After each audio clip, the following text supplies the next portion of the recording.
வணக்கம் நேர்களே, தஞ்சா சமையல் சந்தோஷினி. வாங்க, கடலையில் நம்ம அல்வா செய்யலாம். வேர்க்கடலை, வறுத்த கடலை தாங்க இது. பச்சையாக வச்சு ஊற வச்சு அரைச்சிக்கலாம். இது வறுத்த கடலை தான், தோலெல்லாம் எடுத்து வச்சுருக்கேன். இப்போ நம்ம இது நைஸாக அரைச்சிட்டு வந்துடலாம். முந்திரி பருப்பு வறுத்து வச்சுருக்கேன். ஒரு கப் கடலை போட்டிருக்கேங்க. இதால் 1 கப்பு கடலை போட்டிருக்கேன். இதில் 1.5 கப்பு வெல்லம் போடலாம். நான் அமுக்கி அளந்துருக்கேன். நீங்கள் ஒன்றரை கூட போட்டுக்கலாம். நீங்கள் இனிப்பு எப்படி வேணுமோ அதிகமாக போட்டுக்கோங்க, இனிப்பாக இருக்கும். வாங்க, இப்போ இந்த கடலையை தண்ணி வச்சு நல்லா அரைச்சிட்டு வந்துடலாம். ஏலக்காய் பொடி வச்சுருக்கேங்க.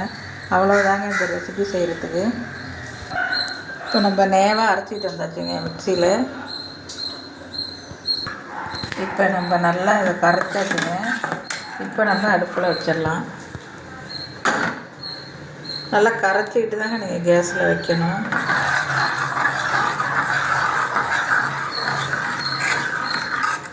ஏலக்காய் பொடி போட்டுடலாம்.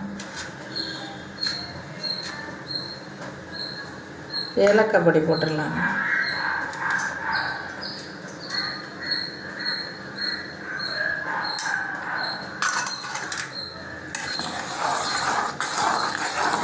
நல்லா கிண்டிடலாம்.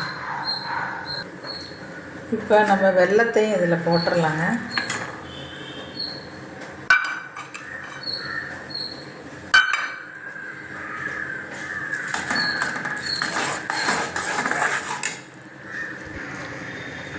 இந்த அளவுக்கு நல்லா வந்துட்டுங்க. நல்லா இன்னும் எண்ணெய் சட்டியில் ஒட்டாமல் வரணுங்க.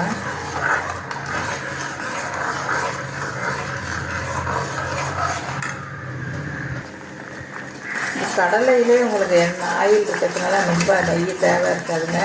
இப்போ வாசத்துக்காக 1 ஸ்பூன் ஊற்றினா போதும். கொஞ்சமாக ஊற்றினா போதுங்க.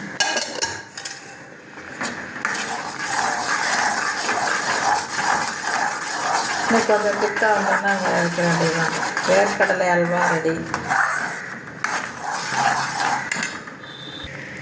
வேர்க்கடலை அல்வா ரெடி ஆச்சுங்க. இப்போ நம்ம வேறு பாத்திரத்தில் மாற்றி முந்திரி பருப்பு போட்டுடலாம். இப்போ வேர்க்கடலை அல்வா ரெடி ஆச்சுங்க. முந்திரி பருப்பு போட்டாச்சுங்க. இங்கே பாருங்கள், சூப்பராக இருக்குங்க. இங்கே பாருங்கள், சூப்பராக இருக்குது பாருங்கள். அல்வா ரெடி ஆகிடுச்சுங்க. இந்த மாதிரி நீங்களும் செஞ்சு பாருங்கள், ரொம்ப டேஸ்டியாக இருக்கும். இந்த வீடியோ பிடிச்சிருந்தா லைக் பண்ணுங்கள், ஷேர் பண்ணுங்கள், சப்ஸ்கிரைப் பண்ணுங்கள். வாழ்க வளமுடன்.